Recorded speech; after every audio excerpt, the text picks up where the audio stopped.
Hi everyone, Mr. D'Souza here. We're going to go over quiz number 1.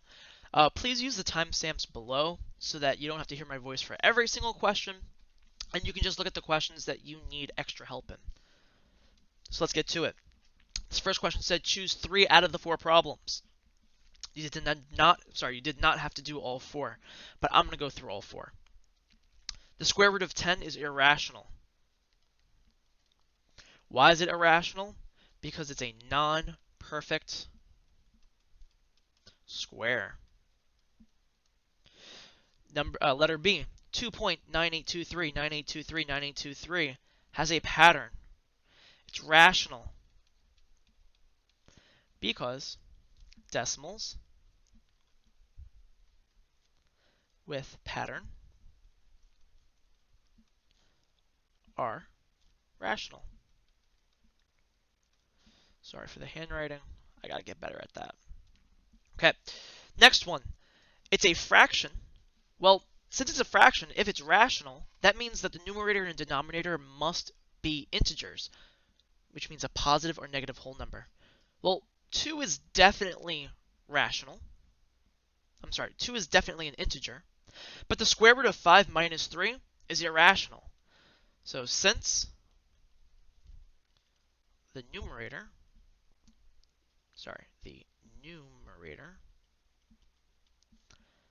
is irrational,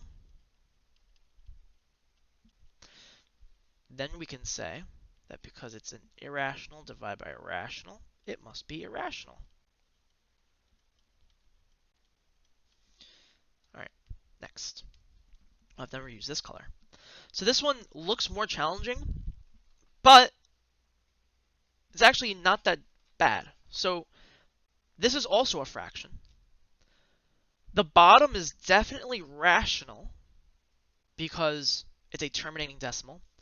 The square root of 25 is 5. That's rational. And 36.2 is also rational because it is a terminating decimal. So when you add two rational numbers, we've talked about in the last video, that's also rational. And when you divide two rational numbers, it's also rational. So because numerator, and denominator are rational. Are integers. No, it doesn't even matter because they're both rational. I should have kept that there. Are rational. Okay? And we know a rational divided by a rational is rational. Okay, question 2. Mr. Stipp asked his class, is the difference of 30 and the square root of 12 rational or irrational? Mr. Stipp answered that the difference would be irrational.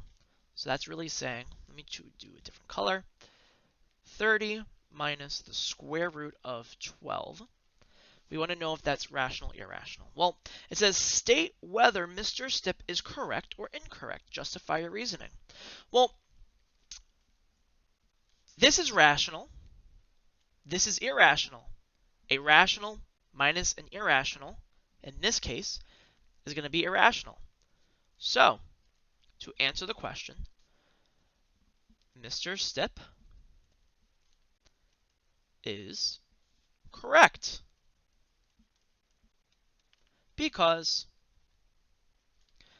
30 is rational, and the square root of 12 is irrational. So a rational plus an irrational is irrational. Boom. End with a smiley face because we're happy, we got it right, we're moving on. The sum of 3 times the square root of 3 and 4 times the square root of 3. Okay? Sum means add. So 3 square root of 3 plus 4 times the square root of 3. We want to know if it's rational or irrational. Now there's a couple ways to do this. The first way we can do this is, well, 3 is rational. The square root of 3 is irrational. When you multiply them together, you get an irrational number. 4 is rational, and 3 is irrational. When you multiply those together, you also get an irrational number. Therefore, An irrational plus an irrational. Well, that's going to be irrational. Another way you could have done this is, well, 3 times the square root of 3 plus 4 times the square root of 3. If you remember any of your radical tricks, because these are the same radical, it's like saying I have 3 apples plus 4 apples. How many apples do I have altogether? 7 apples, but my apples are the square root of 3. So the same thing here. Well, 7 is rational, and the square root of 3 is irrational. And we know a rational multiplied by an irrational, there you go, is irrational. Boom. Moving on. So remember, you can always pause, rewind, fast forward these videos. Check the timestamps down below. There's no need to watch a question that you feel like or that you know is completely correct. Okay, circle the best response and explain. A lot of you didn't get this question. A lot of you didn't get full points on this question because you did not explain. A part of Jennifer's work is to solve the equation blah, blah, blah, below.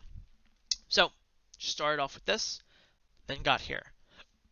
If you notice, check out what's different. Just the left-hand side. She distributed. 2 times 6 is 12, so 12x squared. 2 times negative 3, negative 6. So it's not this, not this, not this. This is the only one that has the word distributive in it. So it must be this one. Explain why. On the left-hand side,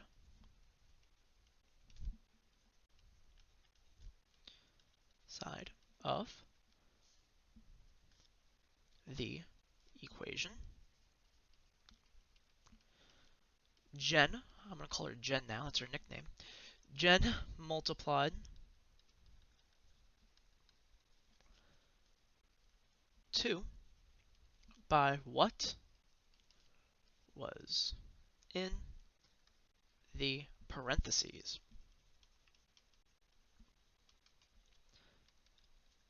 That's the distributive property.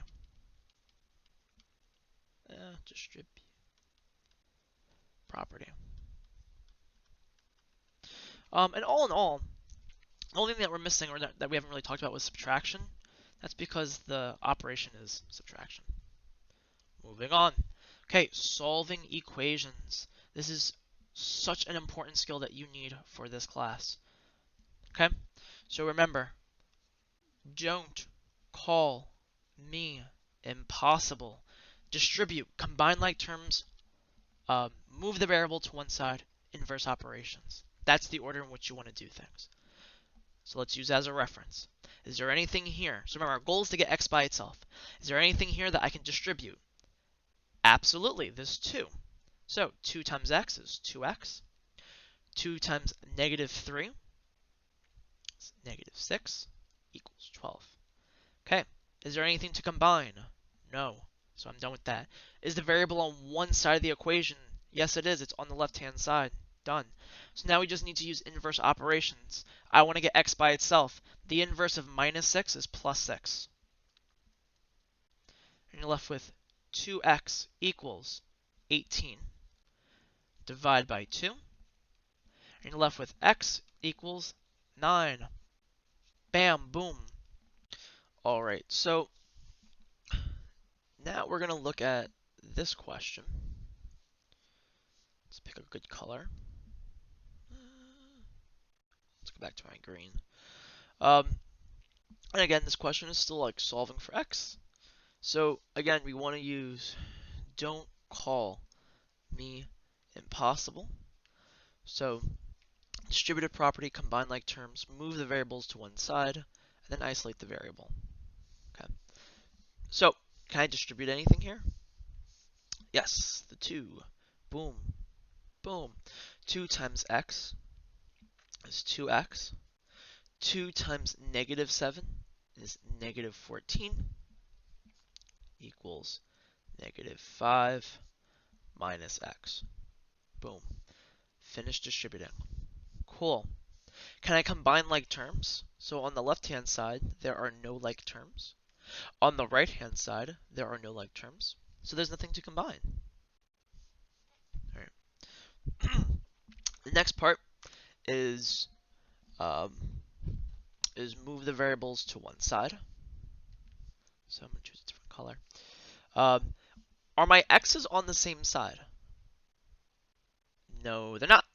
So I have to move either this x to this side or this x to the other side. And remember, you got to use, sorry, I forgot to check this off. You got to use inverse operations, right? So you could move the 2x over here by subtracting 2x on both sides. I'm going to do it the other way. So the opposite of minusing x is adding x. Remember, the coefficient in front of a variable is always 1. We just don't write it. Okay. And you're left with 2 plus 1 is 3x minus 14 equals -5. Okay. And we are almost done. Okay, we're almost done. So now I need to get x by itself, so I gotta get rid of this person. So what we're gonna do is we're going to add 14 to both sides. Okay. And we are left with, well, this adds to 0, so we're left with 3x equals -5 plus 14 is 9. Okay, we're almost there. I want to get x by itself, so I'm going to divide by 3 on both sides. This divides out to 1, so you're just left with x. 9 divided by 3 is 3. Boom. Done. Okay. Inverse operations. Donezo. Okay. This one I noticed that a lot of you had troubles with. And I don't think it's because you didn't know the math. I think you all know the math. I just think that you just didn't read carefully. So I'm going to highlight some things here. Okay. Ms. Fu wrote the following set of numbers on the board. A equals the square root of 20, B equals 2.5, and C equals the square root of 225. So this question has two parts. You have to explain why AB is irrational, but then explain why BC is rational. Okay? So there's two parts to this question. Two parts to this question. So I'm going to put a line down the middle. So we're going to do the first part. It's the first part. AB. So that's the square root of 20. And B is 2.5. Okay? Well, since square root of 20 is irrational, okay, and 2.5 is rational, a irrational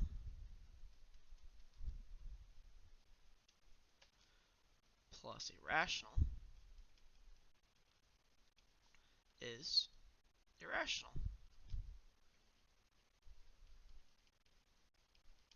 Okay? And then let's do this color. BC. So B is 2.5 and C is 225. Square root of 225. Now a lot of you might say, "Oh, it's kind of the same question as this one." But you got to be careful. Do you know if 225 is a perfect square? Well, let's check. Well, the square root of 225 is 15. So this becomes 15. Okay? If you add these two numbers, 15 plus 2, 17.5. Okay. 17.5. Now remember, it says explain your answer. So you have to write 17.5 is a decimal.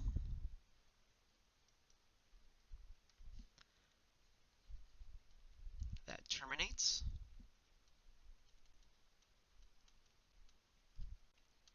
Therefore,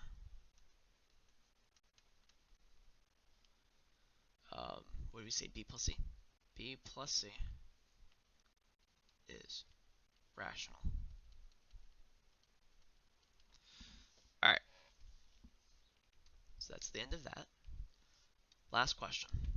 The extra credit. So when we gave you the outlines of the test, on the very bottom, I posted a picture of my cat, and I told you what my cat's name is. Most of you wrote Miss Fu. That is completely wrong. Miss Fu is another teacher in our school. So, it's not Miss Fu.